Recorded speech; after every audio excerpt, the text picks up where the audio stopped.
Jarl, spare a kindness for a priest of 2 moons? Hadoras is at the end of his rope, dangling by the scruff. This one returns from warning the speaker of the Main of a dire prophecy, only to find his fellow priests speaking little sense and doing even less, raving and rambling about our Moon Bishop's visions and growing more demented by the moment. She tells the priests to burn our moon sugar, so they do. She tells them to smear cheese upon the walls, so they do. She tells them to douse the temple fires with their tongues, so they do. I fear someone will die if this continues. Bright moons shine upon you, Walker. This one pursued his friend, Zarga, before you arrived. The fool chases a beast's young with a butterfly net, and woe unto him when their mother follows the commotion. Please, find Zarga before he is eaten. I last saw him run after the beasts into the wilderness to the west. I hoped he would not follow them into their den, but I would be a fool to believe that now. Since she was very young, her eyes have always been as bright as Joan and Jode. She's never led us astray.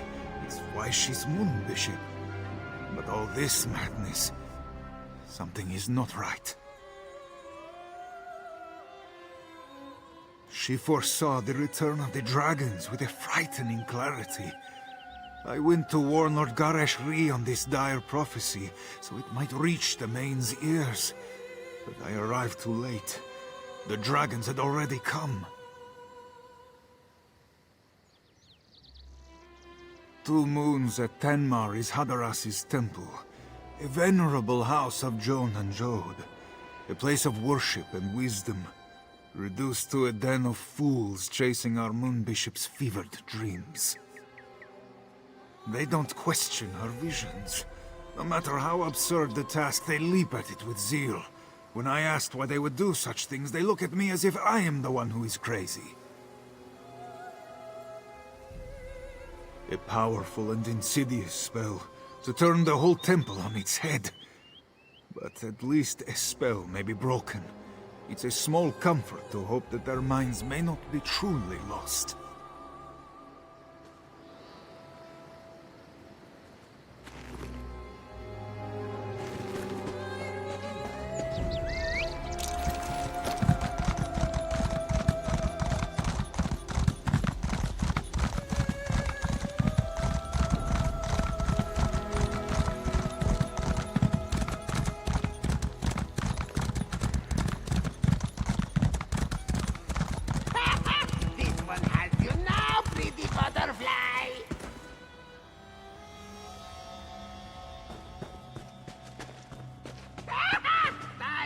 To need a bigger net.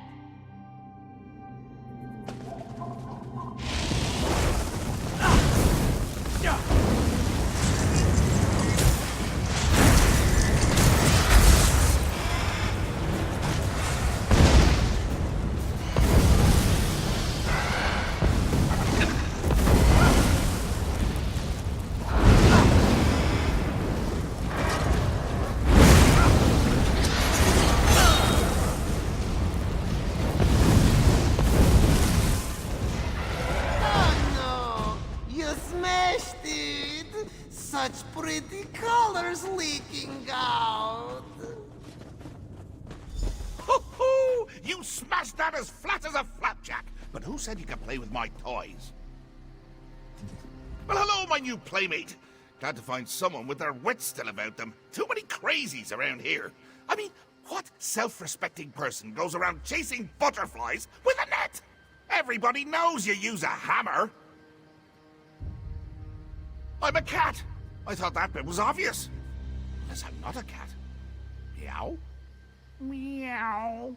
Nope, cat. Maybe you're not as sharp as I thought. Attack that's seen one too many backsides, huh? Bad for you, worse for them! The priest, silly! You really are clueless, aren't you, plaything? How are you gonna win the game if you can't even find the pieces? Am I gonna have to dangle every answer in front of you like cheese-stuffed mice hanging by their entrails? Ah, that's more like it. Maybe there's hope for you after all. Now hurry your heroic Heidi to my playground, or it's gonna be the blind leading the blind out there. Ha ha! Toodles!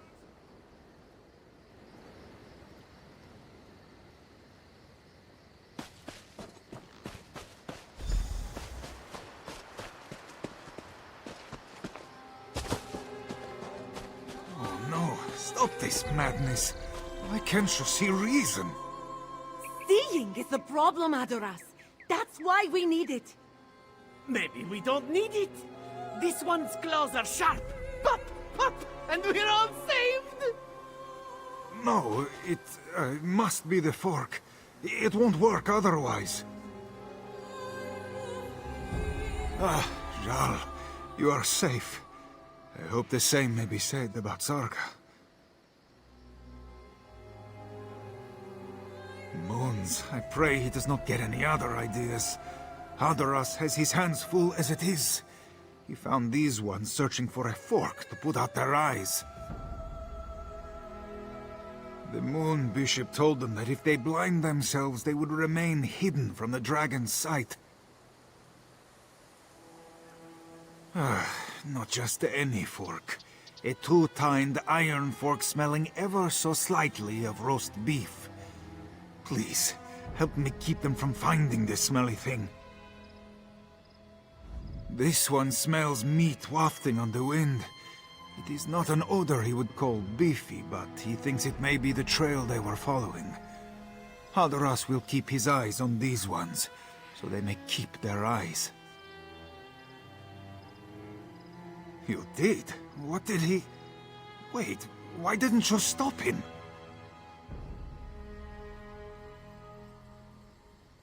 Dark moons. What sort of childish sorcerer drives clergy to chase after wild beasts and put out their eyes? We must stop this sick puppeteer. But this one can't just leave these fools to their own devices. Find the fork, then we'll give chase. Because they are insane. Only a sugar-tooth would believe putting out their own eyes would blind a dragon. And even they would have the sense not to do it unless it got them more skooma. I count my blessings that not just any fork will do. Then this one is sure you will have no trouble finding it. Return when you have found it, and perhaps we may convince these ones to give up and return to the temple.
this one must talk in circles with lunatics much longer, he too will go mad. Did you find any offending forks at the campground? Khajiit gets all goose-pimply in the hackles just touching it. Hadoras fears things are even worse than he imagined. This fork reeks of more than beef. It stinks of oblivion. The Skooma cat. He must be responsible for our Moon Bishop's strange visions. But how has he spread his madness to the monks? And you said you saw him, in the flesh. An Alfik? The Skooma cat should not be able to cross the lunar lattice. If he walks among us, then Joan and Jode must truly be out of alignment. We must check on the temple. Please, you go ahead to the temple. Find our Moon Bishop. Keep her from spreading any more of this madness. Hadoras will meet you there, once he leads these ones to safety without them straying toward any other foolishness. Before there were the moons, or the world, there were Anur and Fadomai. From their union, all the god cats came, including the one Khajiit known as Shegarath, the crook-tailed cat who shares his madness with Sugartooths through Skooma. Hadoras does not smell the sick sweetness of the drug upon them. Terrible as it is, the fleeting Skooma dreams would be preferable to this all-consuming madness. On this side of the lattice, it seems Shegarath needs no sugar to share his lunacy. The lunar lattice, formed by Joan and Jode's light, separates Nirni from the other god cats, and protects her children from the ones who do us harm. Normally, Shegarath could only send his mad thoughts across through the perverted moon sugar. This one isn't sure. The mere touch of it makes him want to spit fur, but he must keep it out of the hands of others. Perhaps he will bury it under the squatting sands where it belongs. It is the least that this one can do to keep his kin from teetering off the edge of insanity. Hadoras will be all right. No amount of lingering beef stink will lure this one into putting it into his mouth. Or anywhere else for that matter.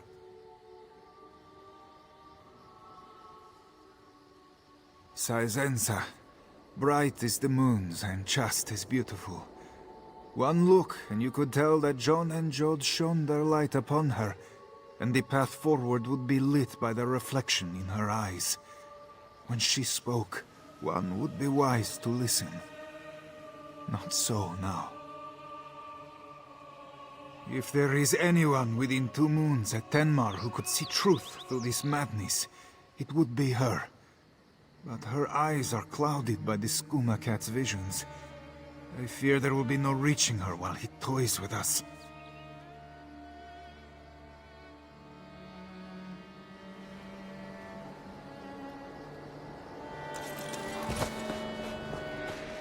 Oh, my ears are burning hotter than Dagon's backside. Come on, give him a scratch, would you? I see you met Forky.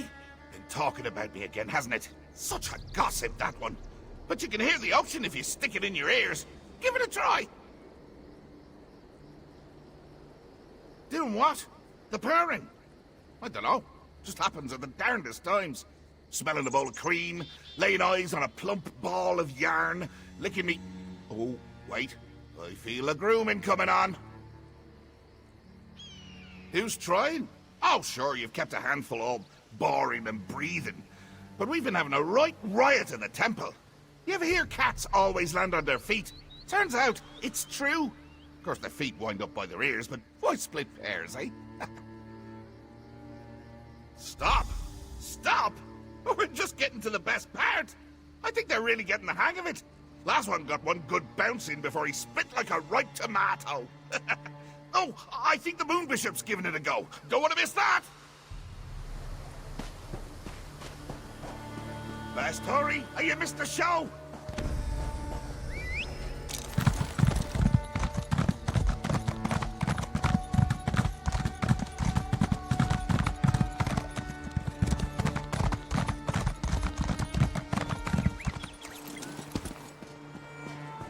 Yes, Cisenza, show us the way.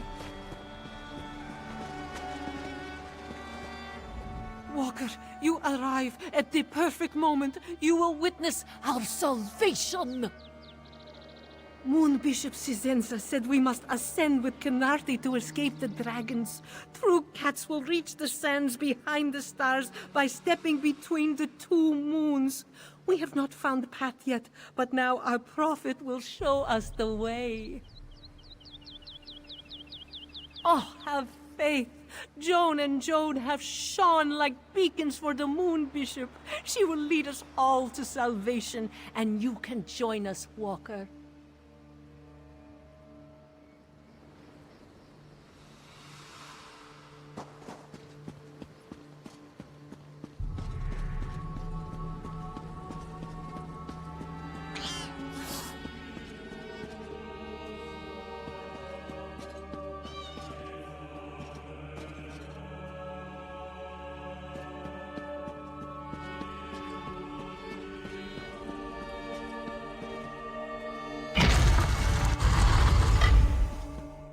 So high.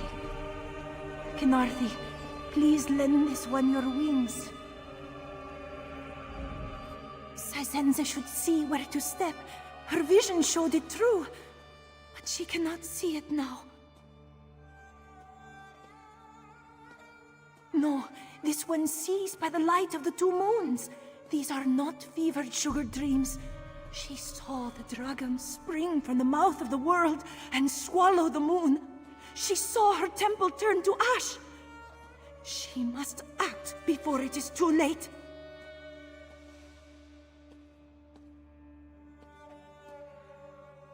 Cisenza tried to save them. She sees so much that she is blinded. What is the truth? What are the lies? She can't tell what is real.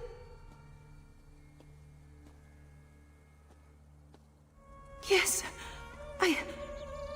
I need to sit down. Gather my thoughts. Oh, no you don't. Get your paws off my favorite painting.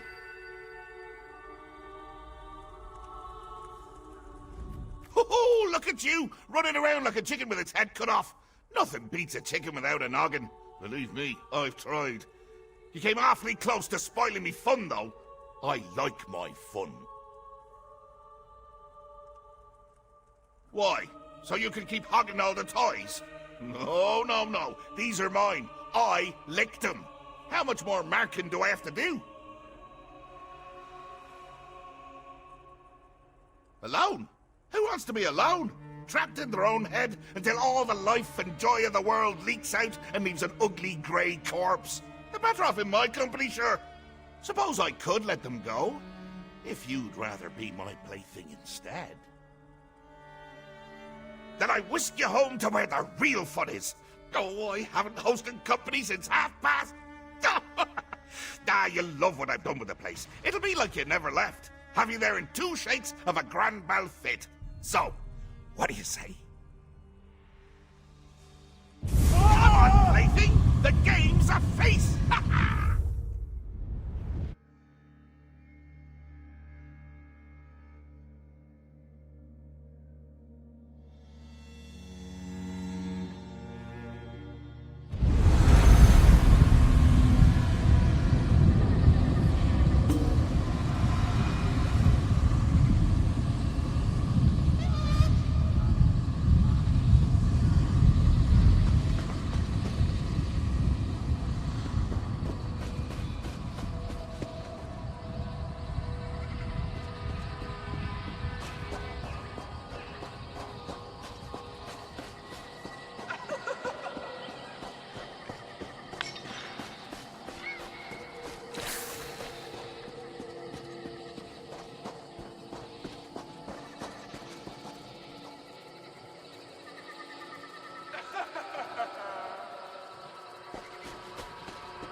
Moons. I don't know what to do with your warning. Why won't you guide me when I need you now more than ever? I must see. Sacred sugar, uncloud my eyes. Oh, how the moons twinkle in those glassy eyes. You want to stare off into space and time? I'll show you the future, past and present! There you go, trying to play with my toys again. Well, I've had enough sharing.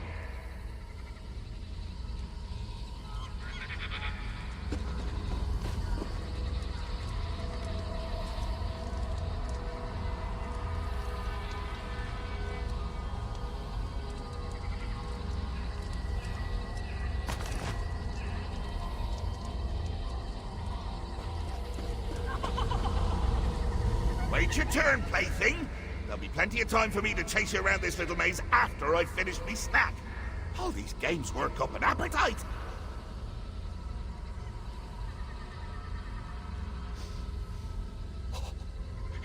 Is that cream? Oh, I could go for some fatty bovine discharge right now. Why'd you go and bring it to me in a cup? Cats don't have thumbs. Well, most cats. Why don't I have thumbs? Hold on to that while I grow thumbs. This may take a bit.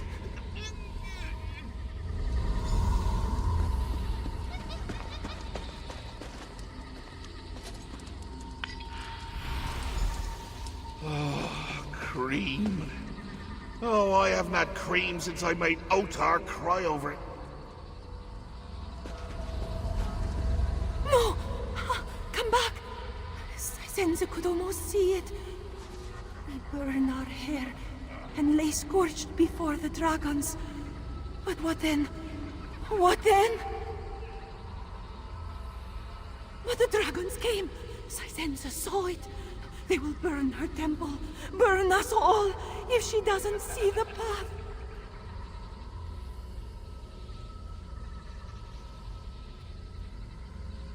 It feels familiar, like this one has done this before. Is this the future vision, or the vision future? She cannot tell anymore. Help this one, please. Show her. Show. Hey! I just messed that up! Can't leave a good mess unattended for 1 minute before some hero comes to clean it up! Go tidy your own drawers!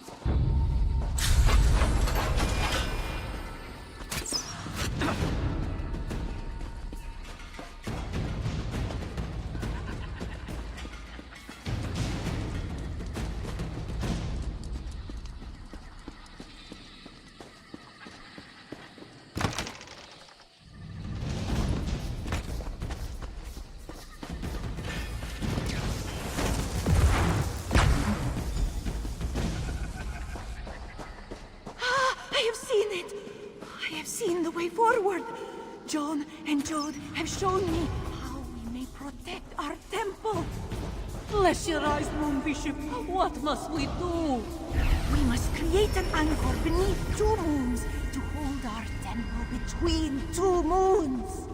Apologies, Moon Bishop. This one does not see. They'll see clear enough once the anchor's built. The anchor will let you all see as I do. All will become clear soon. Think you're the cream of the croup, eh? Well, you won't be filling my head with daydreams of sweet cow squeezings this time. I lapped up every last drop. Now what are you gonna do with all that dry toast, eh?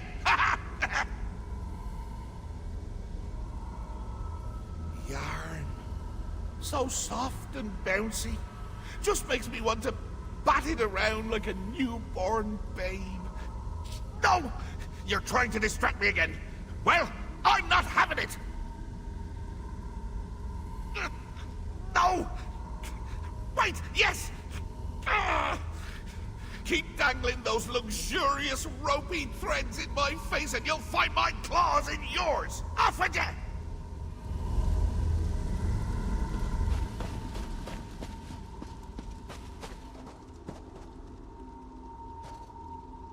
Oh, yarn! Look at it come apart, sure.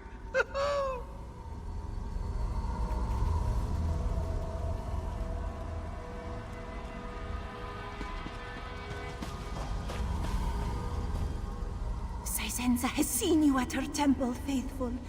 She hopes you will help her with this anchor and save it from the dragons. Yes, to buoy our temple through this storm. Joan and Jode have shown it to me, and through it, their light will guide us all to salvation. It will hold open a tiny gap in the lunar lattice, so our temple might slip between the moon's shadows. Nestled between Joan and Jode, we will surely be safe from the dragons.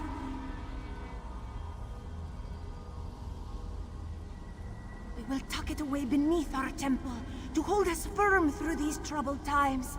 Come, I will show you, and we can begin. Ah! Quit your rambling!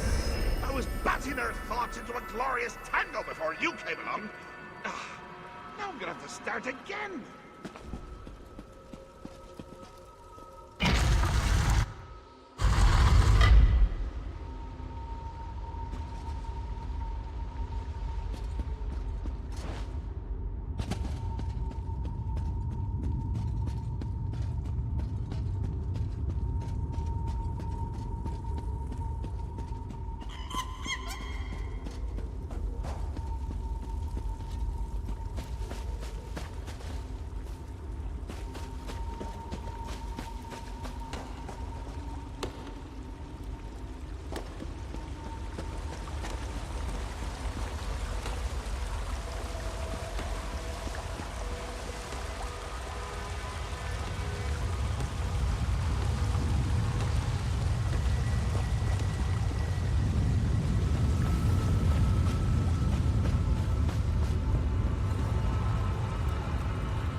That's enough cat and mouse for one day, plaything. It was me the whole time! Are you surprised? I was surprised.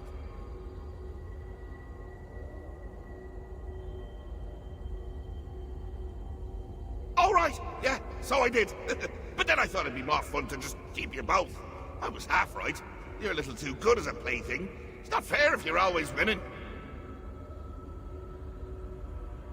That's the best part of playing games with lunatics. They're always changing the rules. You'd get it if you just let me whack you on the noggin a few hundred times. No? Well, game's over. Off with you now. Look at you, making demands. In my games. In my realm. All right. One last impossible challenge for you then. How's that for sporting? Say my name 3 times backwards.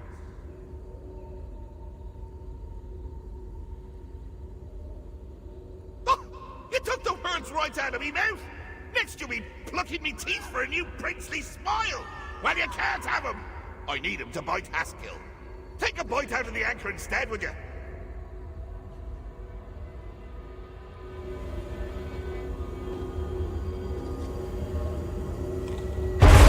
Farewell, cheese of my dreams. Out you go, before Haskill sees the mess you've made. Neither of us wants to hear that. Escape this nightmare! Quickly!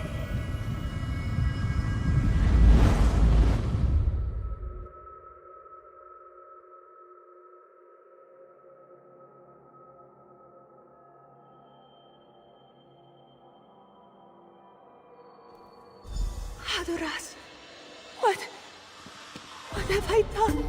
It was not you, Saizensa. It was the skooma cat that brought these misfortunes. Walker, this one remembers you from her dreams. Your face, your voice. 2 moons guiding her through the fog.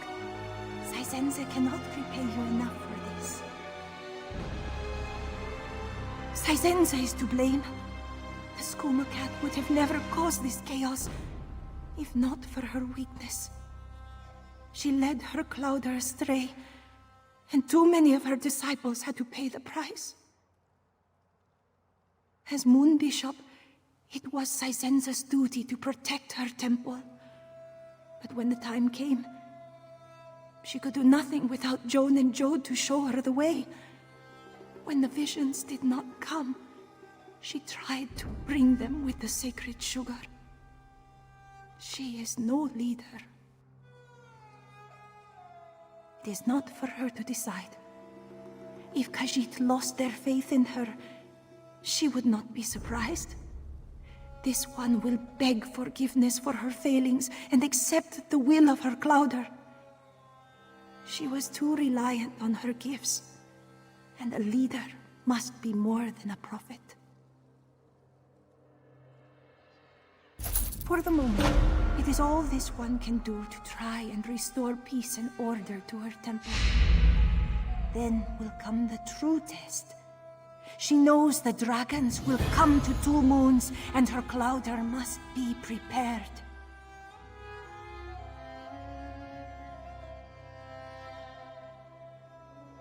Dragons. So many of them, erupting from the mouth of the world. The skies becoming choked with flame, and cinders raining down on our sands as one of the great creatures devours the moons.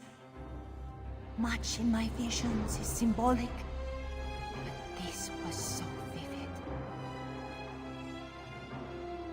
Moon sugar, refined into a potent liquid, skooma. It is a dangerous thing, abused by sugar-tooths who cannot resist its spell. But it is also a gift of the moons. There are ceremonies where the sacred sugar is used. I thought they could help me.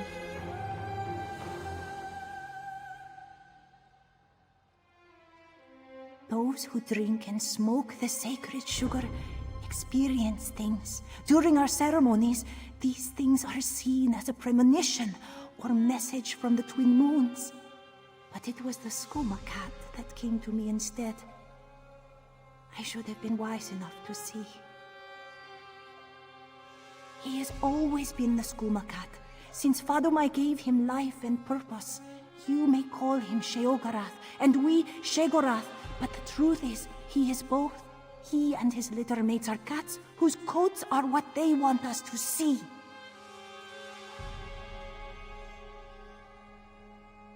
This one only barely recalls things she saw in the haze, but the image of a man with two heads climbing the stars to hold the moons in darkness sticks with her. It is fit for the dreams of the skooma cat, but Saisenza fears there is some truth to it.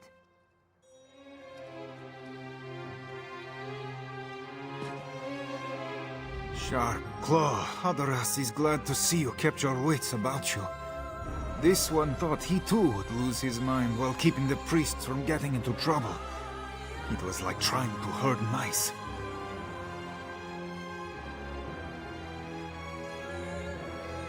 After you scared 8 lives from Hadoras jumping through that portal, he convinced his fellow priests to keep within the temple grounds and do nothing too crazy.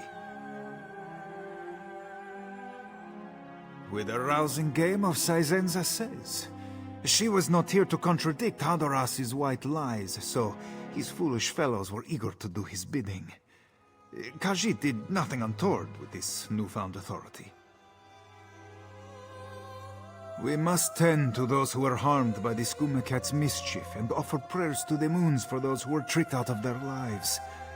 I fear, though, that our troubles have just begun. Saizenza's prophecy about the dragons was no deception of the skooma cat, and her prediction that they will swallow Jon and Jode weighs upon this temple and all our realm. We look to our moon bishop for answers, but none are to be found.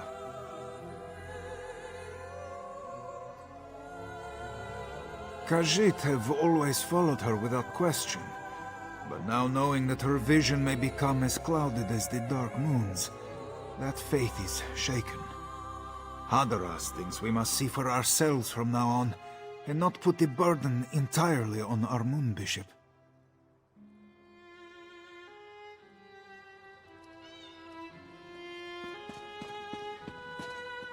This one should have jumped. Why didn't she? She was to be saved. Shh. You were wiser not to follow Saisenza. Those who did were the only ones to suffer.